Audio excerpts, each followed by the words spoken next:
नमस्कार, रात के 9 बज चुके हैं। वक्त है निष्पक्ष न्यूज का। मैं हूं शीतल राजपूत। सुप्रीम कोर्ट की 5 जजों की पीठ ने सामान्य वर्ग के आर्थिक रूप से कमजोर लोगों को 10% आरक्षण के प्रावधान को सही ठहराया है। कोर्ट ने ईडब्ल्यूएस आरक्षण का प्रावधान करने वाले 103वें संविधान संशोधन को सुप्रीम कोर्ट में चुनौती दी गई थी। 5 जजों की बेंच में 3 जजों ने ईडब्ल्यूएस आरक्षण के समर्थन में फैसला सुनाया, जबकि 2 जजों ने कहा कि ये संशोधन संविधान के बुनियादी ढांचे पर हमला है। पूरी रिपोर्ट देखिए।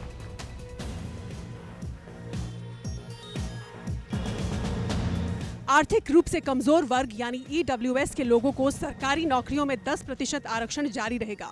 सुप्रीम कोर्ट की 5 जजों की संविधान पीठ ने इसकी वैधता को चुनौती देने वाली याचिकाओं पर फैसला सुना दिया है। कोर्ट ने अपने फैसले में 10% आरक्षण को बरकरार रखा है। हालांकि सुप्रीम कोर्ट की संविधान पीठ के 5 जजों में से 2 ने आरक्षण को असंवैधानिक ठहराया है। जस्टिस दिनेश महेश्वरी, जस्टिस बेला एम त्रिवेदी और जस्टिस जे.बी. पारदीवाला ने बहुमत का फैसला सुनाते हुए कहा, आर्थिक आधार पर रिजर्वेशन संविधान के बेसिक स्ट्रक्चर के खिलाफ नहीं है। रिजर्वेशन के लिए 50% की लिमिट को पार करना बेसिक स्ट्रक्चर का उल्लंघन नहीं। रिजर्वेशन के लिए तय की गई 50% की सीमा फिक्स्ड नहीं बल्कि लचीली है। यह सिर्फ सामाजिक और शैक्षणिक तौर पर पिछड़ों की बात नहीं करता है, बल्कि यह आर्थिक तौर पर पिछड़ों के समावेश की भी बात है। संसद ने ईडब्ल्यूएस को रिजर्वेशन देने के लिए जो कैटेगरी बनाई है वो कहीं से भी गैर वाजिब वर्गीकरण नहीं है। ईडब्ल्यूएस को अलग कैटेगरी में रखा जाना एक तार्किक वर्गीकरण है। समानता की बात में असमानता नहीं हो सकती है। 103वां संविधान संशोधन वैध है। सुप्रीम कोर्ट के इस फैसले के साथ ही ईडब्ल्यूएस कैटेगरी को आरक्षण देने के मोदी सरकार के फैसले पर मुहर लग गई। संवैधानिक पीठ की 4 पीठ ने जजमेंट प्रोनाउंस किया। जजमेंट बहुत बड़े थे। उसके बाद जस्टिस 3 जजों ने उसमें कहा कि ये जो संशोधन किया गया है वो संविधान की मंशा के अनुरूप है, जबकि जस्टिस रविंद्र भट्ट और जस्टिस मुख्य न्यायमूर्ति ललित ने कहा कि ये संविधान की मंशा के विपरीत नहीं है और एक्सक्लूजन जो किया गया है वो संविधान की जो मूल भावना है या उसके अनुच्छेद हैं उसके अगेंस्ट है। 50% की जो लिमिट है उसको भी तोड़ी जा सकती है। सुप्रीम कोर्ट ने कहा कि जो 50% की लिमिट है वो कास्ट बेस्ड रिजर्वेशन के है, जातिगत आरक्षण पे है, न कि अलग से आर्थिक आधार पे आरक्षण है, तो उसको भी तोड़ी जा सकती है। इसको रिव्यू इसलिए करने की ज़रूरत है कि वास्तव में जो ड्राइवर का काम कर रहा है, क्लर्क का काम कर रहा है, चपरासी का काम कर रहा है, मजदूरी का काम कर रहा है, मिस्त्री का काम कर रहा है, बढ़ई का काम कर रहा है, जिसके परिवार को आज तक एक भी बार रिजर्वेशन नहीं मिला, उसको रिजर्वेशन मिलना चाहिए, या जो लोग ऑलरेडी रिजर्वेशन के सहारे थानेदार, तहसीलदार, क्लर्क, कलेक्टर, सांसद, विधायक, मंत्री, राज्यपाल, उपराष्ट्रपति, राष्ट्रपति बन गए, उनको मिलना चाहिए। इस पे चर्चा की जरूरत है। हालांकि जस्टिस एस रविंद्र भट्ट और चीफ जस्टिस यू ललित ने असहमति जताते हुए इसे असंवैधानिक करार दिया। हम आरक्षण के विरोधी नहीं हैं, लेकिन एससी, एसटी, ओबीसी के गरीब लोगों को इससे बाहर रखना भेदभाव है और हमारा संविधान किसी तरह के भेदभाव की इजाजत नहीं देता। हमारा मानना है कि संविधान का 103वां संशोधन हमारे सामाजिक न्याय के ताने बाने को कमजोर करता है। यह हमारे संविधान के बुनियादी ढांचे पर हमला है, लिहाजा हम इस संशोधन को अवैध ठहराते हैं। कोर्ट के फैसले के बाद याचिकाकर्ताओं का कहना है कि वो इस फैसले के खिलाफ पुनर्विचार याचिका दाखिल करेंगे।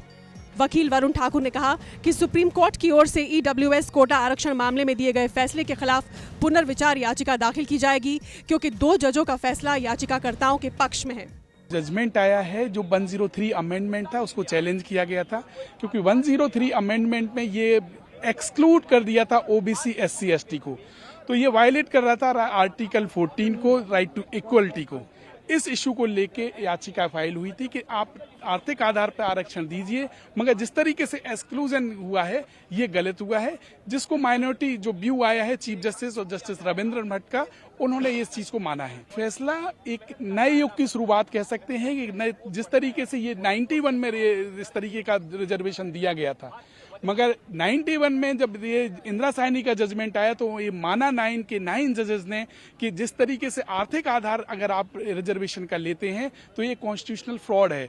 मोदी सरकार ने 103वें संविधान संशोधन अधिनियम 2019 के जरिए दाखिले और सरकारी नौकरी में ईडब्ल्यूएस के लिए आरक्षण का प्रावधान किया है, जिसकी संवैधानिक वैधता को सुप्रीम कोर्ट में चुनौती दी गई थी। जनहित अभियान की तरफ से 2019 में दायर की गई प्रमुख याचिका सहित लगभग सभी याचिकाओं में 103वें संविधान संशोधन को असंवैधानिक बताया गया था। तभी सुनवाई के बाद सुप्रीम कोर्ट ने 27 सितंबर को अपना फैसला सुरक्षित रख लिया था। तत्कालीन CJI S A. Bobde, justice R. Subhash Reddy और जस्टिस बी.आर. गवई की पीठ ने 5 अगस्त 2020 को इस मामले को संविधान पीठ को भेजा था। पीठ के सामने सबसे बड़ा सवाल यही था कि क्या ईडब्ल्यूएस आरक्षण संविधान के मूल ढांचे का उल्लंघन है। Prabhakar Mishra, Delhi, news 24। EWS reservation पर सुप्रीम कोर्ट की मुहर को बीजेपी मोदी सरकार की नीतियों की जीत बता रही है, विपक्षी दलों को घेर रही है। बीजेपी नेता सुशील मोदी ने आरजेडी से सवाल पूछा है कि वो अब चुनावों में सवर्णों से वोट कैसे मांगेगी। उधर कांग्रेस नेता उदित राज ने इंदिरा साहनी केस का हवाला देते हुए सुप्रीम कोर्ट पर ही सवाल खड़ा कर दिया। गरीब अगड़ों को आरक्षण जारी रहेगा। सुप्रीम कोर्ट ने ईडब्ल्यूएस आरक्षण को संवैधानिक ठहराया है। इस फैसले के बाद जम्मू में जश्न का माहौल आप देखिए कि कैसे दो नगाड़ों की थाप पर यहाँ पर सेलिब्रेशन हो रहा है। इनसे बातचीत करते हैं, क्या ये कहना चाहते हैं। सब आप क्या कहना चाहते हैं। सुप्रीम कोर्ट ने संवैधानिक ठहराया है ईडब्ल्यूएस को।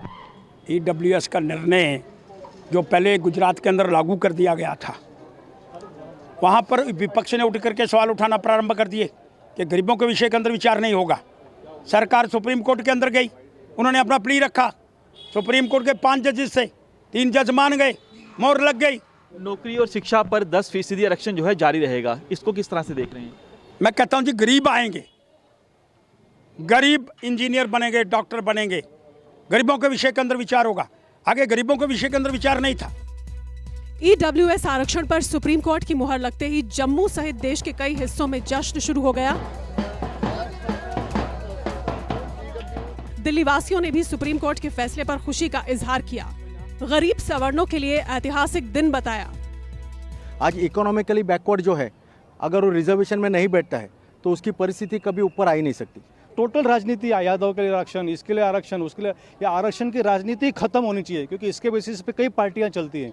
मैं देखूंगा ये एम्प्लॉयमेंट न्यूज़ के हिसाब से, एजुकेशन के हिसाब से बहुत ही अच्छा फैसला है। इससे क्या होगा, एनकरेजमेंट होगा। आप देखते हैं, अगर ये फैसले से अगर कोई बच्चा है उसको IIT में एडमिशन मिल गया फॉर एग्जांपल, अगर ये बच्चे अगर इस माहौल में आ गए तो खुद ब खुद एक बहुत अच्छी जगह पर पहुँचेंगे और अपने जो जहाँ से आ रहे हैं उसका नाम रोशन करेंगे। तो मैं इसको पूरी तरह सहमत हूँ। गरीब सवर्णों को आरक्षण देने वाले मोदी सरकार के फैसले को सुप्रीम कोर्ट की मंजूरी मिलते ही बिहार में अगड़ा बनाम पिछड़ा की राजनीति उफान मारने लगी। पूर्व उप मुख्यमंत्री और मौजूदा बीजेपी सांसद सुशील मोदी ने आरजेडी के खिलाफ मोर्चा खोल दिया। सुशील मोदी ने सवाल दागा कि संसद में ईडब्ल्यूएस के खिलाफ मतदान करने वाली आरजेडी अब किस मुंह से सवर्णों से वोट मांगेगी। बिहार की राष्ट्रीय जनता दल वह ऐसी पार्टी थी जिसने संसद के दोनों सदनों में 103वें संविधान संशोधन विधेयक का विरोध किया था। राष्ट्रीय जनता दल अब किस मुंह से बिहार के अंदर ऊंची जाति के गरीब लोगों से वोट मांगने जाएगी, जिसने कि संसद में इसका विरोध किया था। बिहार सरकार तो इस संबंध में बहुत पहले ही फैसला ले चुकी थी और यहाँ एक तरह से वो लागू भी है, लेकिन कुछ संगठन या कुछ लोग माननीय उच्चतम न्यायालय में इस नीति के खिलाफ गए थे और इसे असंवैधानिक होने की बात कह रहे थे। तो उच्चतम न्यायालय ने मामले को हमेशा के लिए सेटल कर दिया है। हालांकि महागठबंधन की सहयोगी हिंदुस्तानी अवाम मोर्चा के अध्यक्ष और बिहार के पूर्व मुख्यमंत्री जीतन राम मांझी ने फैसले की सराहना करते हुए खुद की पीठ थपथपाई। मांझी ने ट्वीट किया, मैंने पूर्व में ईडब्ल्यूएस के आधार पर सवर्ण जातियों के लिए आरक्षण की मांग की थी। आज माननीय उच्चतम न्यायालय ने भी मेरी बातों पर मुहर लगा दिया है, जिसके लिए सबों का धन्यवाद। अब जिसकी जितनी संख्या भारी उसको मिले उतनी हिस्सेदारी का आंदोलन शुरू होगा। कांग्रेस नेता उदित राज ने सुप्रीम कोर्ट के फैसले की आलोचना की तो साथ ही इसे सुप्रीम कोर्ट की उच्च जाति समर्थक मानसिकता बताकर विवाद खड़ा कर दिया। उदित राज ने ट्वीट किया, मैं गरीब सवर्णों के आरक्षण के विरुद्ध नहीं हूं, बल्कि उस मानसिकता का हूं कि जब जब SC, ST, OBC का मामला आया तो हमेशा सुप्रीम कोर्ट ने कहा कि इंदिरा साहनी मामले में लगी 50% सीमा पार नहीं की जा सकती। एक और ट्वीट में उदित राज ने लिखा, मैं ईडब्ल्यूएस आरक्षण के खिलाफ नहीं हूं, बल्कि सुप्रीम कोर्ट की उस उच्च जाति समर्थक मानसिकता से आहत हूं, जिसने इंदिरा साहनी के फैसले के बाद से पूरी तरह से यू टर्न ले लिया। जब भी SC, ST, OBC आरक्षण का मामला आया, सुप्रीम कोर्ट ने हमेशा 50% की सीमा को याद दिलाया है। अगले ट्वीट में उदित राज के तेवर और उग्र हो गए। उदित राज ने लिखा, सुप्रीम कोर्ट जातिवादी है, अब भी कोई शक? ईडब्ल्यूएस आरक्षण की बात आई तो कैसे पलटी मारी कि 50% की सीमा संवैधानिक बाध्यता नहीं है, लेकिन जब भी SC, ST, OBC को आरक्षण देने की बात आती थी तो इंदिरा साहनी मामले में लगी 50% की सीमा का हवाला दिया जाता रहा। ट्वीट के बाद मीडिया से मुखातिब हुए उदित राज ने फिर वही बातें दोहराई। हालांकि कांग्रेस ने उदित राज के बयान को निजी बयान कहकर पल्ला झाड़ लिया, लेकिन बीजेपी कांग्रेस पर हमलावर हो उठी। जातिवादी तो हुए अपने आप, वो तो अंधे को भी नजर आ रहा। भाई 30 साल तक तो आप इंदिरा साहनी के जजमेंट में लगी हुई शर्त को मानते रहे, अब आप क्यों नहीं उलट, कैसे पलट गया? सवाल ये है कि कितना इसका लाभ मिलेगा। अगर हम देखें तो सरकारी नौकरियां धीरे धीरे समाप्त की जा रही हैं। जो वर्तमान सरकार है वो इस बात की कोशिश में है कि जितने पब्लिक सेक्टर हैं उनको या तो बेच दिया जाए या लीज पर दे दिया जाए, और सबसे ज़्यादा जो नौकरी की संभावना है वो पब्लिक सेक्टर में है। तो जब पब्लिक सेक्टर ही ख़त्म हो जाएंगे तो इससे कानून का लाभ, जिस उद्देश्य से बनाया गया है ये कानून, वो कैसे मिलेगा? मुझे कोई जवाब देने की आवश्यकता नहीं है, क्योंकि अन्याय के कई रूप होते हैं और उस अन्याय के रूप में गरीबी एक अपने आप में बहुत बड़ा अन्याय है। 1991 में PV नरसिम्हा राव के नेतृत्व वाली कांग्रेस सरकार ने आर्थिक आधार पर सामान्य श्रेणी के लिए 10% आरक्षण देने का आदेश जारी किया था, जिसे इंदिरा साहनी ने कोर्ट में चुनौती दी थी। इंदिरा साहनी केस में 9 जजों की बेंच ने कहा था कि आरक्षित स्थानों की संख्या कुल उपलब्ध स्थानों के 50% से ज्यादा नहीं होनी चाहिए। सुप्रीम कोर्ट के इसी ऐतिहासिक फैसले के बाद कानून बना था कि 50% से ज्यादा आरक्षण नहीं दिया जा सकता। उदित राज ने इसी सवाल को उठाया, जिस पर सियासी बवाल छिड़ गया। सुप्रीम कोर्ट के निर्णय के साथ जो संविधान को मानने वाले लोग हैं वो सब उनको मानने को तैयार है। ईडब्ल्यूएस का आरक्षण आज उसको हरी झंडी ये सुप्रीम कोर्ट ने दी है। इसके कारण समाज में जिनको जातीय आधार पर आरक्षण नहीं मिलता, किंतु जो सचमुच में गरीब है, ऐसे लोगों को भी 10% आरक्षण प्राप्त हो रहा है। उन्होंने कहा कि सर्वोच्च न्यायालय ने पलटी मार ली है, और ये तब कह रहे हैं जब ऐसा प्रतीत होता है कि कांग्रेस पार्टी में विधि का ज्ञान रखने वाले या तो व्यक्ति बचे नहीं हैं, और या उनमें ये हिम्मत नहीं है कि कांग्रेस पार्टी के अध्यक्ष मल्लिकार्जुन खड़गे को सही बात कह सके। जो लिमिट आप लगा रहे हो, जिनको ये फायदा मिल सकता है आरक्षण का, वो आप लगा रहे हो जो सालाना जिनकी आमदनी होगी 8 लाख से कम, यानी जिनको चाहिए इसका फायदा, जिनको मिलना चाहिए, जहाँ तक पहुँचना चाहिए वहाँ तक नहीं जाएगी, और जिनके हाथ में साधन है उनके हाथ में ये फायदे पहुँचेंगे। इससे जो है जो उद्देश्य है वही उल्टा हो जाएगा। बीजेपी सुप्रीम कोर्ट के फैसले को मोदी सरकार की जीत के तौर पर पेश कर रही है, जबकि तमिलनाडु के मुख्यमंत्री M. स्टालिन ने इस फैसले को सामाजिक न्याय के संघर्ष में झटका करार दिया है। दिव्या अग्रवाल और ऋषिकेश के साथ रमन कुमार, दिल्ली, न्यूज़ 24। और अब आज की अगली बड़ी खबर का रुख करते हैं। सुप्रीम कोर्ट ने हेमंत सोरेन के खिलाफ झारखंड हाई कोर्ट में चल रही खनन पट्टा मामले की सुनवाई को निरस्त कर दिया है। कोर्ट ने हेमंत सोरेन की याचिका पर सुनवाई करते हुए झारखंड हाई कोर्ट के फैसले को पलटा है। हेमंत सोरेन ने इसे सच्चाई की जीत कहा है।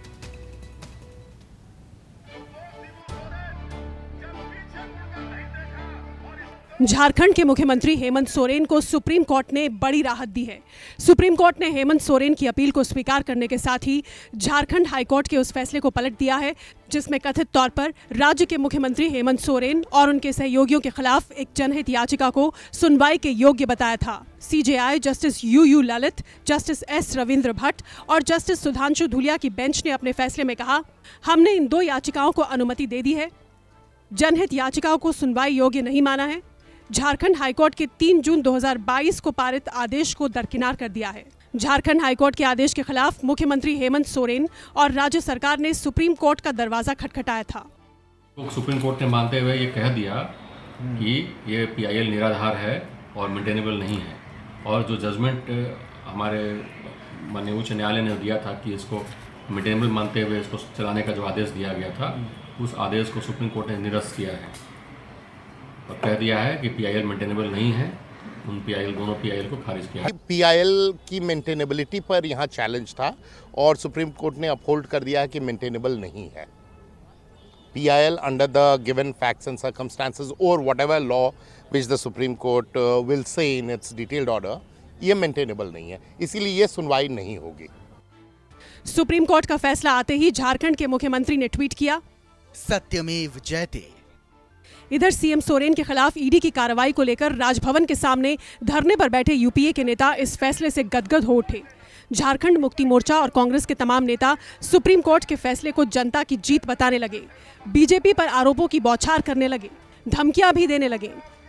विश्वास हमारे संविधान पे और हमारा मजबूत हुआ है और इस देश के कानून पे हम बिल्कुल भरोसा रखते हैं। आज ये झारखंड के तमाम जनताओं का और जनता द्वारा चुने गए इस सरकार का जीत हुआ है। केंद्रीय एजेंसियों का दुरुपयोग बीजेपी सरकार द्वारा और चुनी हुई सरकार के विरोध में जिस तरह से विधायकों का खरीद फरोख्त हो रहा है, वो स्पष्ट रूप से दिखाता है कि बीजेपी आज सबसे भ्रष्ट पार्टी के रूप में बाहर निकल करके बाहर आ रही है। जनता का विश्वास माननीय हेमंत सोरेन जी पे और मजबूत हुआ है और इन सभी चीजों से हम परेशान बिल्कुल नहीं होंगे। मजबूत होकर के और हम लोग बाहर निकलेंगे। ऐसे पूरे पार्टी में खुशी की लहर है। आपने देखा होगा कि जिस तरह से षड्यंत्र रचा जा रहा था भाजपा द्वारा बार बार, इसको लेकर पार्टी में कार्यकर्ताओं में पूरे राज्य में देख रहे थे कि उग्र आंदोलन करने की मनस्थिति हो गई थी। लोग सड़कों पर उतर रहे थे, धरना प्रदर्शन रैलियां चल रही थी। जब से ये मामला प्रकाश में आया है तब से गला फाड़ फाड़ करके हम लोग चिल्ला रहे थे, लेकिन इस देश में भारतीय जनता पार्टी और केंद्र सरकार के द्वारा जिस तरह से संवैधानिक संस्थाओं का दुरुपयोग, जांच एजेंसियों का दुरुपयोग किया जा रहा है, उससे हम आप देख रहे थे निष्पक्ष न्यूज। आज के लिए इतना ही। एक छोटे से ब्रेक के लिए हम रुकेंगे। आप देखते रहिए न्यूज़ 24।